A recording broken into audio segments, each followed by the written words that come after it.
Pinangunahan ng MMDA ang cleanup operation sa Caingin Road sa boundary ng Valenzuela at Maykawayan, Bulacan. Lain itong matanggal ang mga bara sa daluyan ng tubig. Si Bernard Ferrer sa detalye. Bernard? Yes, rise and shine sa iyo, Audrey. Patuloy ang ginagawang cleanup operations ng pamahalaan sa bahagi ng Valenzuela at Maykawayan, Bulacan.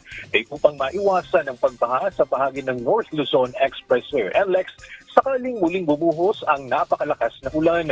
Ngayong umaga, pangungunahan ng Metropolitan Manila Development Authority, MMDA, ang cleanup operations sa Caingin Bridge. Patatagpuan ito sa Caingin Road na nasa boundary ng Valenzuela at Maykawayan, Bulacan. Nakatakda itong inspeksyon ni MMDA General Manager Procopio Lipana upang makita ang kasalukuyang sitwasyon ng Caingin Bridge. Layunin ng MMDA na maalis ang mga basura at iba pang bagay na maaari makabara sa daluyan ng tubig.